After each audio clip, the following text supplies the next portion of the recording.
गावी आलेले आहेत. पातूर या ठिकाणी महादेवाचं मंदिर आहे, त्या ठिकाणी आपलं तीर्थस्थान आहे आणि त्या बाजूला एक स्मशानभूमी आहे. पात्रोडीय समसानी वस्त्र निखेदू. स्मशानभूमीमध्ये एक मसनजोगी होता आणि तो स्मशान राखण्याचं काम करत असतो. सर्वज्ञ श्री चक्रधर स्वामी त्या ठिकाणी गेले. एक प्रेत त्या ठिकाणी जाळलेलं होतं आणि थोडीशी शेवट आग राहिलेली होती आणि सर्वज्ञ श्री चक्रधर स्वामी महाराज त्या ठिकाणी गेलेले आहेत आणि आजूबाजूला एक पडलेलं वस्त्र स्वामींना दिसलं आणि ते वस्त्र स्वामींनी उचललं आणि तो मसन जोगी होता, त्याने बघितलं की यांनी हातामध्ये वस्त्र उचललेला आणि तिथूनच स्वामींना टाक टाक म्हणतोय, टाकून दे, कारण ते वस्त्र त्याच्या मालकीचा.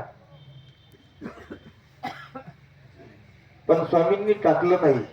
तो अगदी जवळ आला आणि स्वामींनी ते वस्त्र त्याला असं उकलून दाखवलं आणि उकलून दाखवल्यानंतर बघितलं तर झील आयसे म्हणजे जीर्ण झालेला आहे, बिनकामाचं वस्त्र आहे असं वस्त्र स्वामींनी घेतलेलं होतं.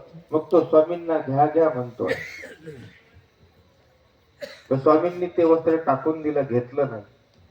तो स्वामींना विनंती करतोय, जी हे वस्त्र घ्या. स्वामींची भरवी 32 लक्षणी मूर्त बघितली, वेदला आणि हे बिनकामाचं वस्त्र होतं. आपण या वस्त्राचा मोह धरला आणि स्वामींना आपण टाक टाक म्हटलो, चूक लक्षात आली. तो विनंती करतोय, जी घ्या. स्वामींनी ते वस्त्र घेतलं नाही, स्वामी निघून गेले. देवाने सुद्धा आपल्याला सांगितलेलं आहे की स्मशानीचं वस्त्र ते उत्तम आहे. जो आचरता पुरुष आहे आणि वस्त्र आपल्या अंगावरती परिधारण करायचं असेल तर सगळ्यात उत्तम वस्त्र सांगितलेलं आहे स्मशानीचे वस्त्र ते उत्तम.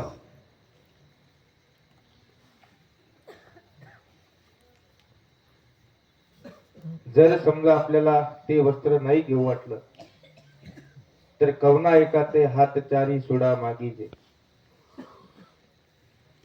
कोणालाही आपण म्हणू शकतो की बाबा आम्हाला अंगावरती कपडे जीर्ण झालेले आहेत, फाटलेले आहेत, 1-2 मीटर कपडे किंवा 4 मीटर कपडा आम्हाला घेऊन द्या. शब्द टाकल्यावर पूर्ण होणार नाही का? मी काल सांगितलं तुम्हाला बोलताना की या काळामध्ये कसलीच कमी नाहीये. कपडे फाटायच्या अगोदर कपडे येतात. साधू संतांना कसल्याच गोष्टीची कमी नाही, कारण करता करविता तो भगवंत आहे, देणारा भगवंत आहे. आपण माणसाने 2 हाताने दिलेल्या माणसाला कधीच पुरणार नाहीये. माणसाचं मन तृप्त नाहीये. लाख रुपये पगार असणाऱ्या माणसाला त्याचं मन समाधान झालेलं आहे असं नाहीये. 10 एकर वावर घेतल्यानंतरही तो थांबलेला नाहीये. 2 ट्रॅक्टर घेतल्यावरही तो थांबलेला नाही. जेसीबी घ्यावं म्हणतो. माणूस कुठल्याही क्षेत्रामध्ये असू द्या, समाधान नाहीये. एका राजाच्या दरबारामध्ये एक फकीर गेला. भिक्षाम देई. राजाने सांगितलं, अरे बाबा याला काय लागते ते द्या. तो फकीर म्हटला, राजा तू काय देऊ शकतो, काय पाहिजे माग. म्हटला, माझ्याजवळ एक पात्र आहे, पात्र भरून मला सुवर्ण मुद्रा दे. राजाने आदेश केला, भंडार गृहातून एक थैली आणली. म्हणले देऊन टाका पात्र भरून त्याला. थैली पूर्ण त्या पात्रामध्ये रिचवली तरी ते पात्र काही भरलं नाही. सगळा खजिना खाली केला. अंगावरचे डाग दागिने त्या पात्रामध्ये टाकले, पात्र काही भरलं नाही. राजा आसनावरून खाली उतरला आणि त्या फकीराजवळ आला, हात जोडून विचारतोय, अरे बाबा हे आश्चर्य नेमकं काय, भानगड काय आहे? या पात्रामध्ये कितीही टाकलं तरी हे पात्र भरलेलं नाहीये. त्या फकीराने सांगितलं, राजा हे पात्र सामान्य नाहीये, हे पात्र लाकडाचं नाहीये, हे पात्र एका माणसाच्या डोक्याच्या कवटीचं पात्र आहे. त्यामुळे जसं माणसाची हाव कधी संपलेली नाहीये, तसं या पात्रामध्ये कितीही टाकलं तरी ते काही तृप्त नाहीये. म्हणून ही गोष्ट आपण बारकाईने लक्षात घ्यायची आहे. कारण व्यवहारिक जीवन जगत असताना लागतं तेवढं तर मिळतं. ज्या गोष्टी आपल्याला गरजेच्या आहे, वास्तविक बघितलं तर पोटाला किती लागतं तेवढं तर देवाने दिलेलेच आहे. कोणी चुपाशी राहत नाहीये. ज्याने चोच निर्माण केली त्याने चारा सुद्धा निर्माण केलेला आहे, ध्यानात ठेवा.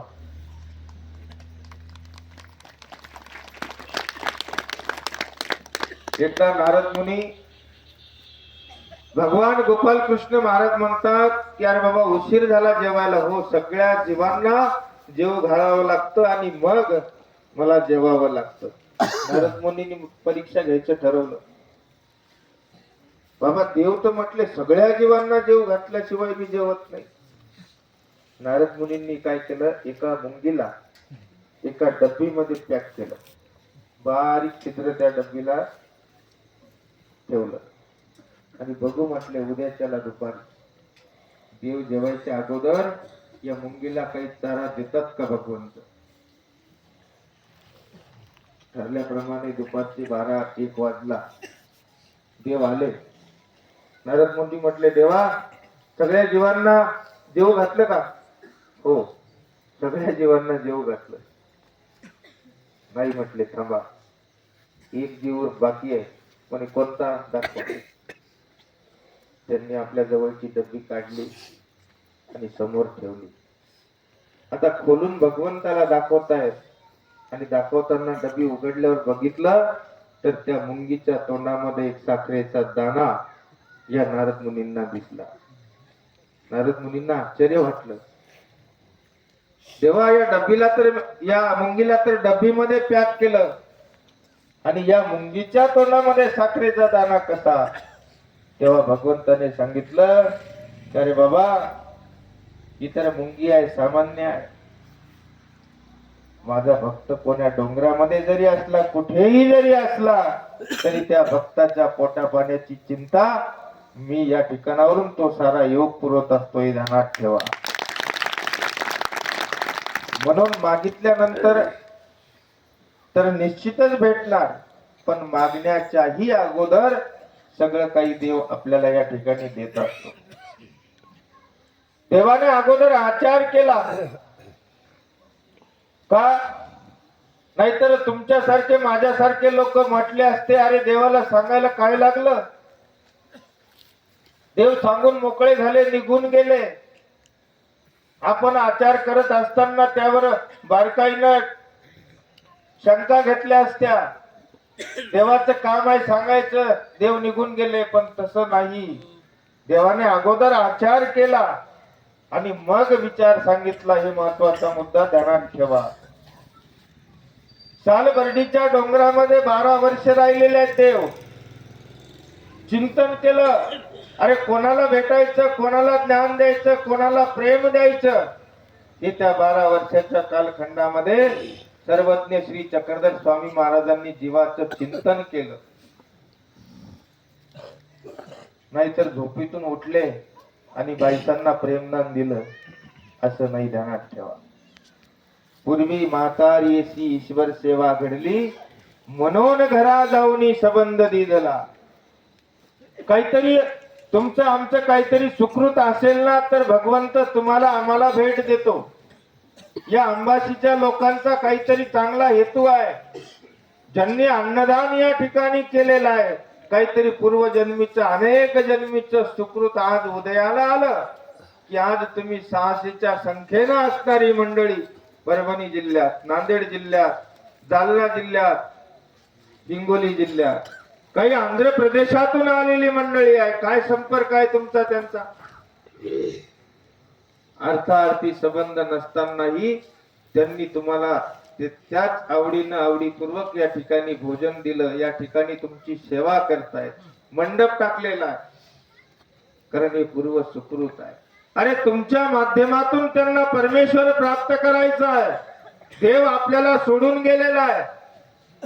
मग आता देवाला प्राप्त करायचा असेल तर स्थान, प्रसाद, भिक्षुक आणि वासनिक हे 4 खांब सांगितलेले आहेत. या चतुर्विध साधनाच्या माध्यमातून आपल्याला देव प्राप्त करायचा आहे. म्हणून बाईसाला ईश्वर सेवा घडली, म्हणून पैठणला घरा जाऊनी संबंध दिदला, हे महत्वाचा मुद्दा ध्यानात ठेवा. नाहीतर देव ज्याला दर्शन द्यायचं नाहीये, किती वेळा प्रयत्न केला तरी देवाने दर्शन दिलं नाही.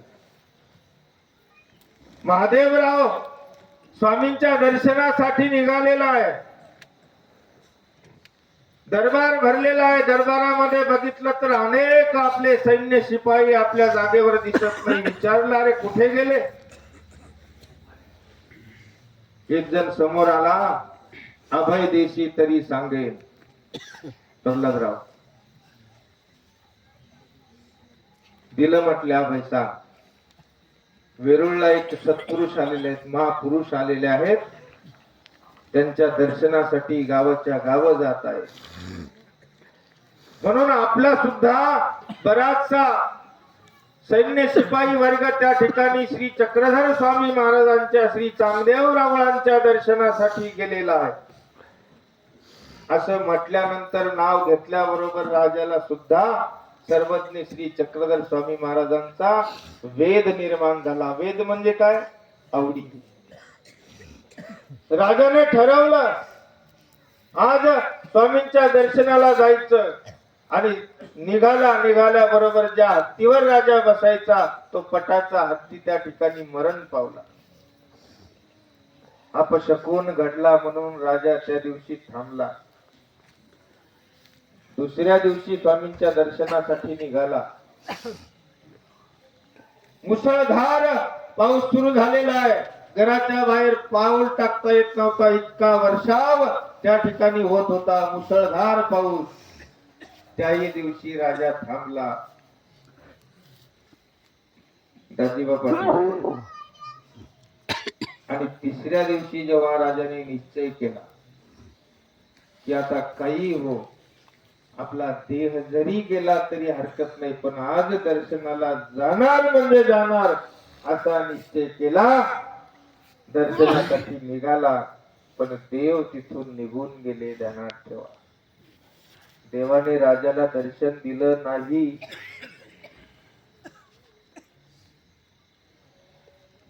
ज्याचा अधिकार आहे, ज्याला देवाला जवळ बोलवायचा आहे, देव त्याच्यापर्यंत गेलेला आहे. अरे खेड्यापाड्यात, गल्ली बोळीमध्ये जाऊन, वाड्यामध्ये जाऊन त्यांना शोधण्याचं काम देवाने केलेलं आहे. भांडारेकराची लीळा माहिती आहे. भिक्षा दिल्यानंतरही देव त्या ठिकाणी थांबलेले आहेत. का? तर भांडारेकरांना सोबत घेऊन जायचं आहे. देव कोणालाही नेतात. तो थोडस दुःख आपल्या वाट्याला आलं की आपण देवाला नावबोट ठेवतो.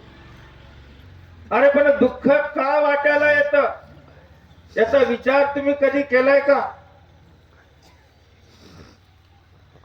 यशानुग्रामी इच्छामी तस्य वित्तम हराम्यहम अपदा शोक कष्टम च तस्य दुःखम पदे पदे. या श्लोकाचा अर्थ माहिती आहे तुम्हाला? यशानुग्रहम, ज्याच्यावर मी अनुग्रह करतो, ज्याच्यावर माझी सत्ता आहे, ज्याला मला जवळ बोलवायचं आहे, जो मला अधिक प्रिय आहे, तस्य वित्तम हराम्यम, त्याचा पैसा हराम्यम म्हणजे मी हिसकावून घेतो. आपदा शोक कष्टमच, आपदा शोक म्हणजे दुःख, कष्ट त्रास, तस्य दुःखम पदे पदे, त्या माणसाला मी पावला पावलाला दुःख देतो. असं कोण? भगवंत म्हणतात. अरे मग तुम्हाला जवळ बोलवायचं आहे, सुखामध्ये देव आठवत नाही ना, म्हणून माणसाला दुःख. कुंतीनं दुःख का मागितलं? कोण आहे या बसलेल्यापैकी? हातवर करा बरं, एखाद्याने दुःख द्या म्हणून मागितलं?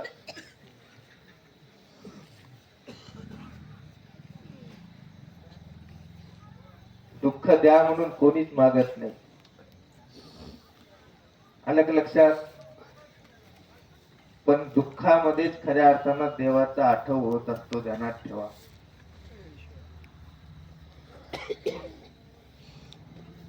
सुख में सिमरन सब करे, दुख में सिमरन सब करे, सुख में करे ना कोई. सुख में सिमरन करे तो दुःख काय को होय. हे दुःख मागितलं.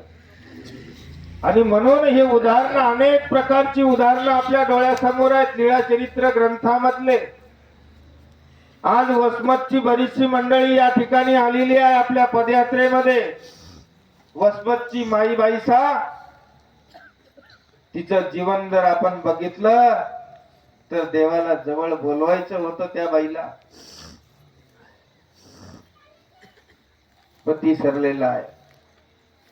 आई तारुण्यामध्ये आलेला मुलगा सरला, एक मुलगी विधवा झाली, दुसरीला काहूर यायचं, म्हणजे गुरं यायचं, आपल्या भाषेमध्ये फिट यायचं दिवसातून 25 वेळा. त्या सासरच्यांनी माहेरी पाठवून दिलं. होती नव्हती प्रॉपर्टी ती सुद्धा सरकारने हिसकावून घेतली.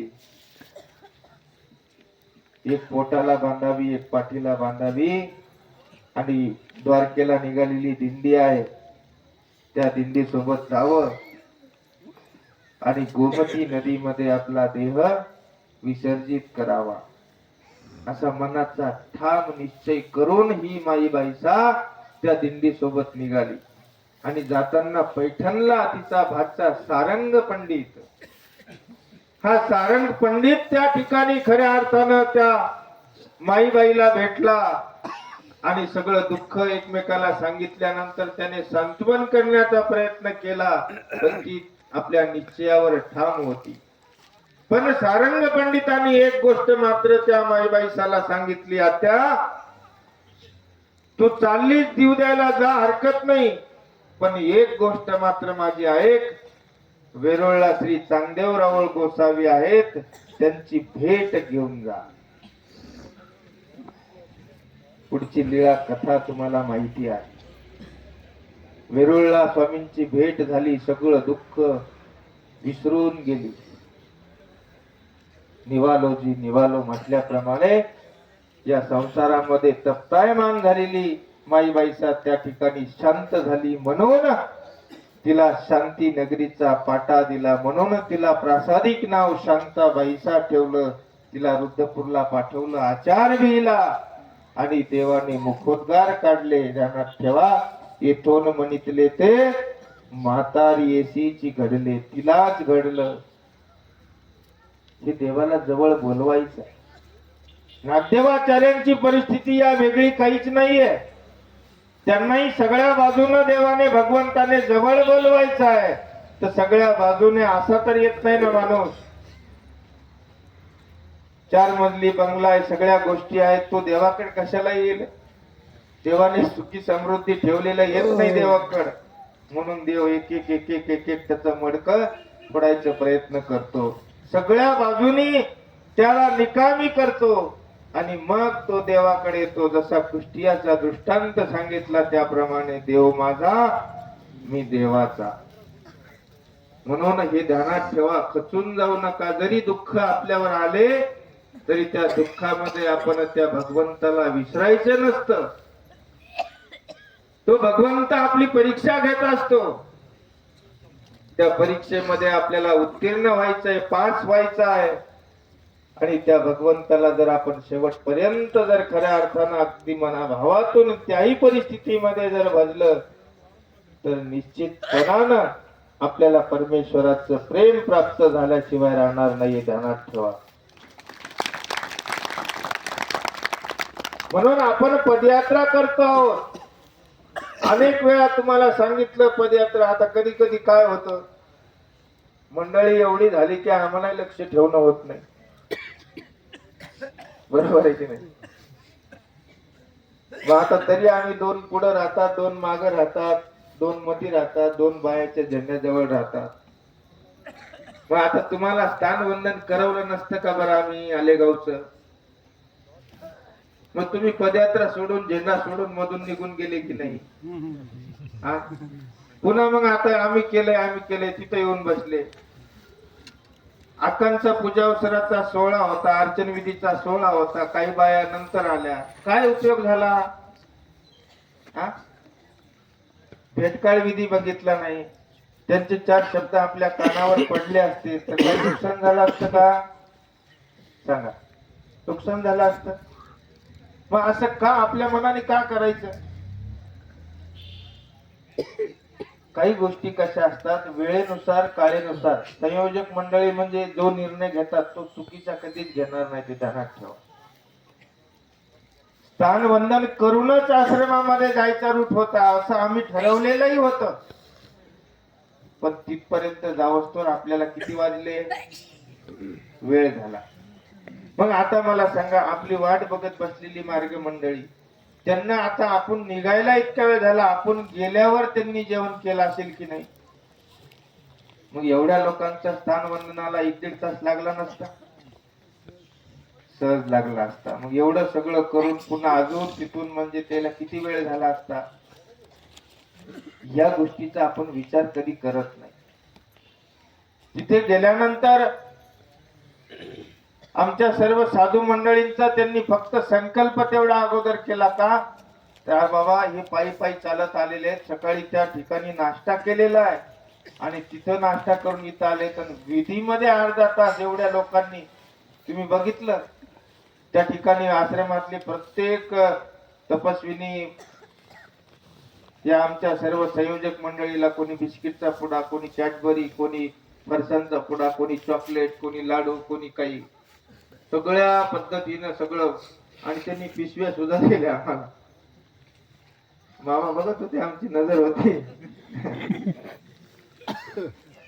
पिशवी भरून दिलं, पण नंतर दिलं. अगोदर जर हे करत बसले तर 1-अर्धा तास जाईल, बाबा जेवायला उशीर होईल, इथपर्यंत त्यांनी आपली काळजी घेतली.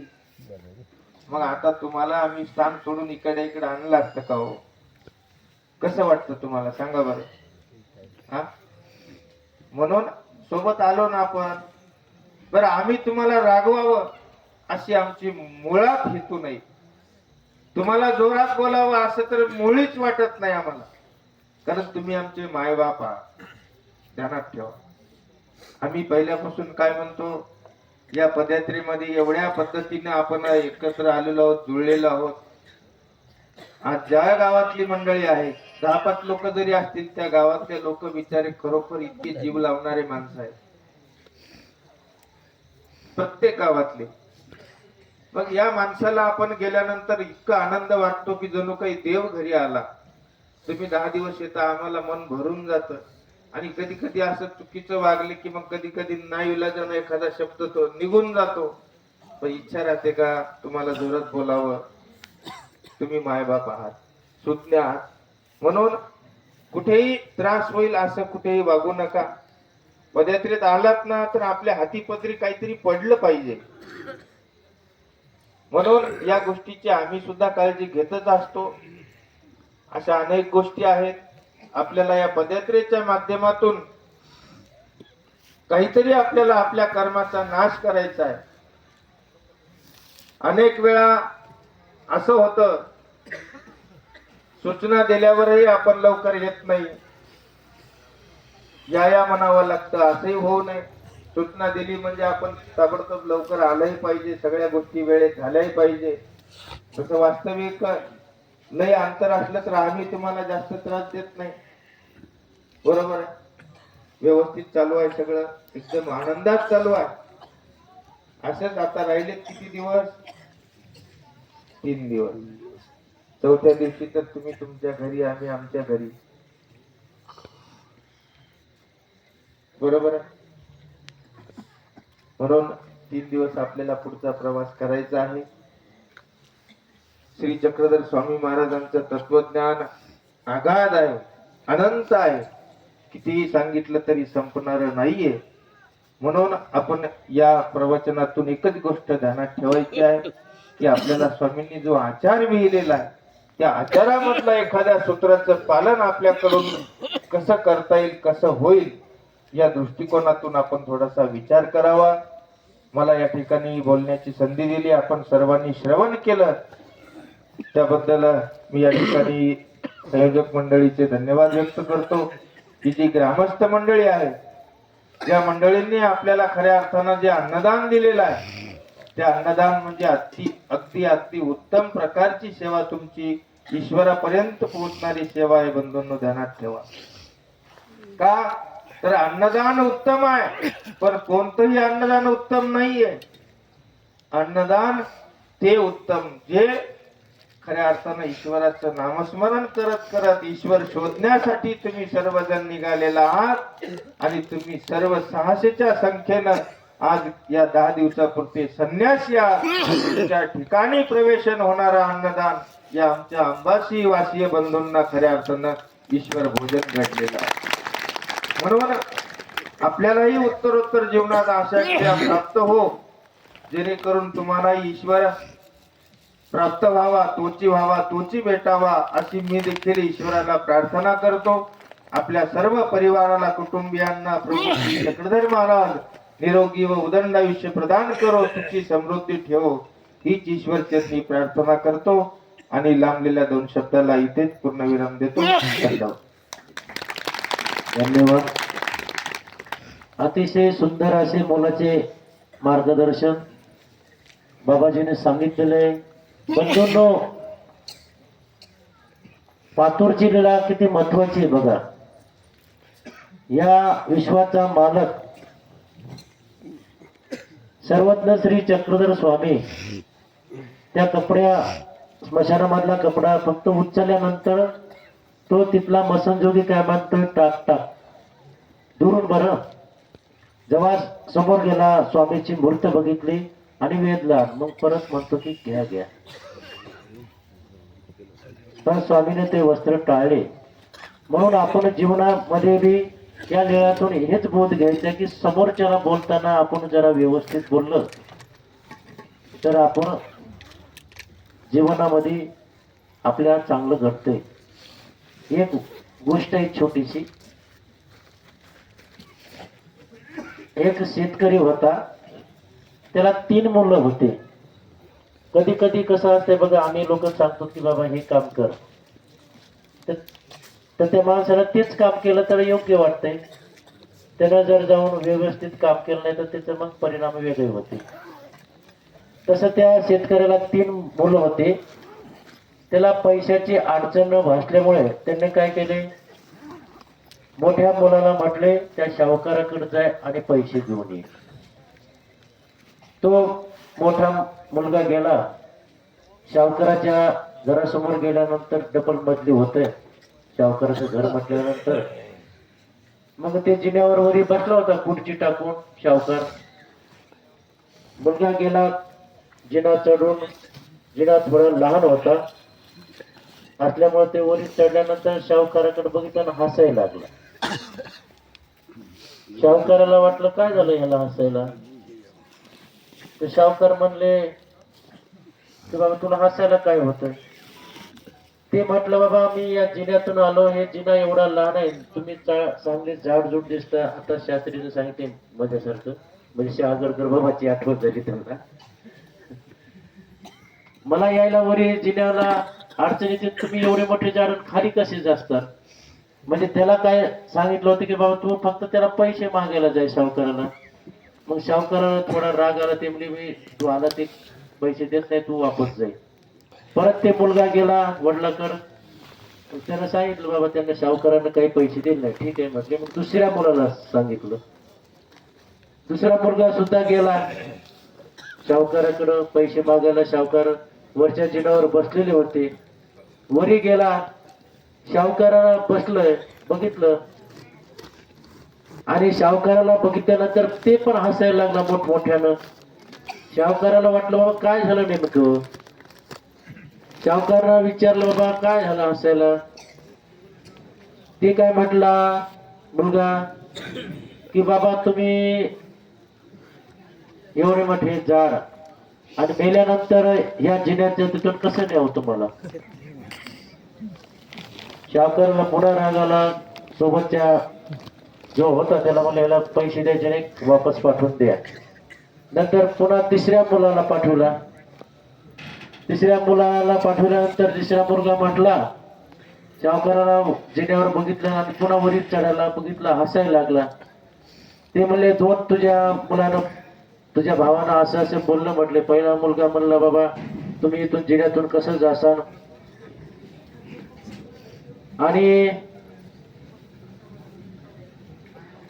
कसं जासाल म्हटले. आणि ते म्हणले हे असं होत बस काहीतरी आम्ही लोक सांगायला जातो की काय हे असं गडबड होती पायाची आहे की नाही. तिसरा मुलगा गेल्यानंतर म्हणले मग सावकार मला पहिला तुझा बंधू असा म्हटला, दुसरा असा म्हटला आणि तू आला त्या पैसे मागायला. ते म्हणला ते दोघं येडे होते म्हणले, त्याला काहीच कळालं नाही म्हटले. एवढं काय विचार करायचे म्हणले, सरळ माडी जाळून टाकायची म्हणला, प्रश्नच नाही म्हणला. तुम्हाला न्यायचा खाली न्यायचा वरी न्यायचा आहे की नाही. आता आम्ही काही तेवढे वक्ते नाहीत, आम्ही स्टेपने असतो.